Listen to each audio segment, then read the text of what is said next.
The Man in the Rain and the Gift of a Shared Silence. You ever feel like the whole world is just moving way too fast? We're all running, racing to meetings, scrolling through feeds, completely blind to the person standing 2 inches away from us. We've become professional strangers, living in a city of 8 million ghosts. Last Friday, it was pouring in Manhattan. That cold, biting, October rain that gets right under your skin. The kind that makes everyone look down at their shoes and sprint for cover.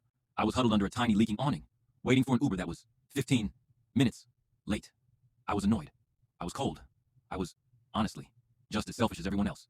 Then, I saw her, a young woman, maybe 22, sitting on a soaked concrete bench. No umbrella, no jacket, no phone in her hand. She was just sitting there. The water was dripping off her hair, soaking her thin shirt. But she didn't even flinch. She wasn't even crying anymore. She just looked empty, like the city had finally won, and she'd just given up. Thousands of people were power walking past her, splashing her with puddles. Not even a glance. Not a single person stopped. Then, out of the gray crowd, comes this guy, maybe 60 years old, wearing a high-end suit, probably worth more than my entire apartment. He stops. He doesn't look at his watch. He doesn't care about his expensive leather shoes. He just closes his own umbrella. Think about that. In the middle of a downpour, he chooses to get wet. He sits down on that freezing, metal bench right next to her.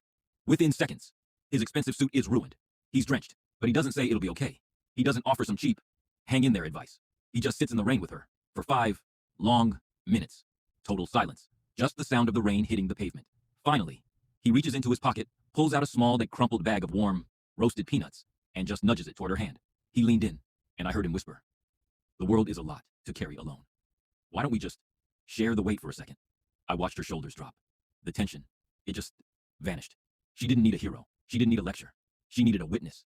We're so busy trying to be successful that we forget how to be human. You don't need a cape to save someone's world. You don't need $1 million. Sometimes, you just need to be willing to get a little wet. Look up today. Really, look. Someone near you is waiting for a reason to breathe again. Be that reason.